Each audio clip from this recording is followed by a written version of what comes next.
보고서가 총선 다음 날인 11일에 발표되었습니다. 국가결산보고서에는 지난해 국가재정 세입세출 결산 결과와 재정적자 국가부채, 국가자산 증감 규모 등이 공개됩니다. 특히 2023 회계년도 국가결산은 많은 주목을 받았는데 윤석열 정부 취임 후 처음으로 짠 예산과 재정운용 결과가 오롯이 반영된 내용이기 때문입니다. 지난해 말 기준 1127조 원, 국가채무가 사상 최대를 기록했습니다. 이는 국민 1인당 나라 빚이 2178만 원인 셈으로 1982년 관련 통계가 작성된 이후 처음으로 GDP 대비 국가채무가 50.4%를 돌파했습니다. 2023년도 예상 세입은 400조 5천억 원. 지난해 정부가 걷어들인 국세는 344조 1천억 원.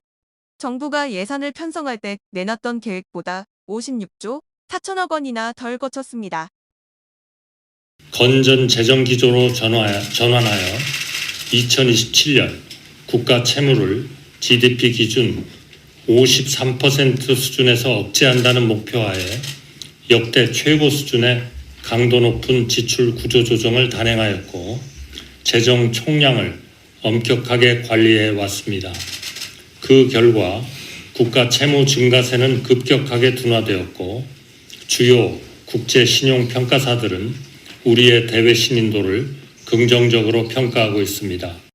윤석열 정부 출범 후 2년 연속 세수 부족입니다. 예상보다 법인세 24조 6천억 원이 덜 거쳤고 양도소득세와 종합소득세가 16조 원, 부가가치세 역시 9조 4천억 원으로 3대 세목에서만 50조 원의 구멍이 났습니다. 정부는 부동산 경기 침체와 반도체 불황 등 경제 상황이 좋지 않았던 점을 원인으로 꼽았습니다. 실제 지난해 제조업 생산은 20년 만에 가장 큰 폭으로 줄었고 소비 동향을 보여주는 소매 판매 역시 20년 만에 최대 폭으로 떨어졌습니다. 여기에 새 정부 들어 법인세율을 1%포인트 깎아준 것도 영향을 미친 것으로 분석됩니다. 이렇게 막대한 재정적자가 발생하며 금융투자세 감면, 상속증여세 감면 등 정부의 각종 감세 추진에도 제동이 걸릴 것으로 예측됩니다. 또 경인고속도로 지하화, 올림픽대로 지하화 등 총선 과정에서 여야가 쏟아낸 각종 개발 사업의 추진도 쉽지 않을 전망입니다. 반면 기획재정부는 이미 올해 예산안에 감세 정책이 반영됐다며 작년과 같은 세수 부족은 벌어지지 않을 것이라고 밝혔습니다. 2023년에는 예상치 못한 세수 감소에도 불구하고 지출 구조조정 노력으로 추가 국채 발행 없이 국가 채무를 계획 내에서 관리할 수 있었습니다. 국가결산 보고서가 4월 10일을 넘긴 건 국가재정이 제정된 2006년 이후 처음입니다. 이에 대해 여당은 윤석열 정부의 경제 성적표를 총선 전까지 감추기 위해 발표를 미룬 것 아니냐고 의심했습니다. 4월 10일까지 국무회의에 보고되어야 하는 보고서가 총선을 의식해 선거 다음 날에야 공개됐다는 의혹에 대해 정부는 당일이 휴일일 경우 민법 조항에 따라 다음 날까지 국무회의 의결이 가능하다고 설명했습니다. 김부겸 더불어민주당 공동선대위원장은 SNS를 통해 국가재정결산서 공개가 선거의 악재가 될 것이라고 판단했냐며 관례를 벗어나 발표를 연기한 저희를 의심할 수밖에 없다고 주장했습니다. 지금부터 잠시만 주목해 주시길 바랍니다. 구독자분들을 위해서 특별히 준비했습니다. 항상 여러분들에게 드리는 말씀이 있습니다.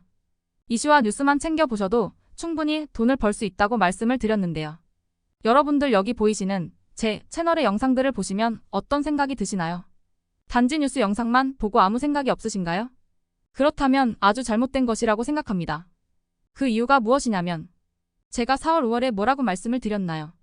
지금은 반도체에 관심을 가져야 한다. 뉴스만 보고 넘기지 마시고 투자 쪽으로 생각을 봐야 한다고 말씀드렸습니다. 이런 썸네일들을 영상을 통해서 많이 보셨을 텐데요.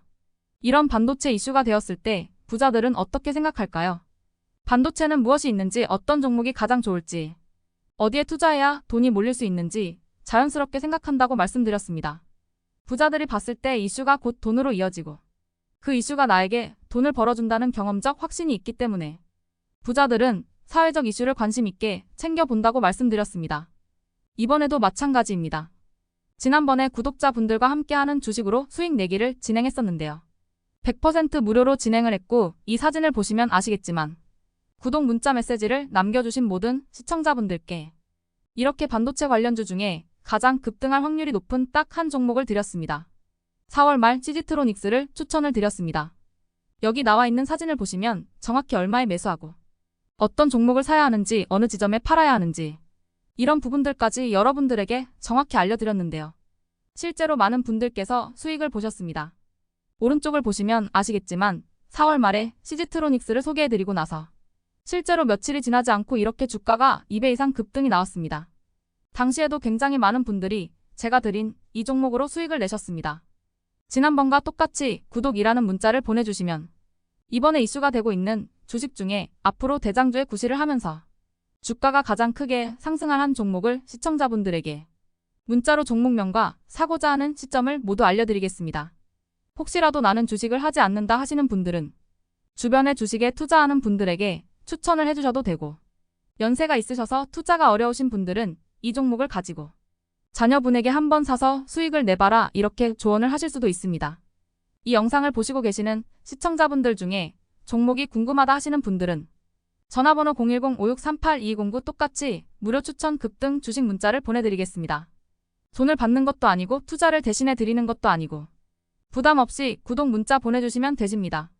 다른 것을 바라는 것이 아닙니다. 수익이 나신다면 구독과 좋아요 한 번씩 부탁드립니다.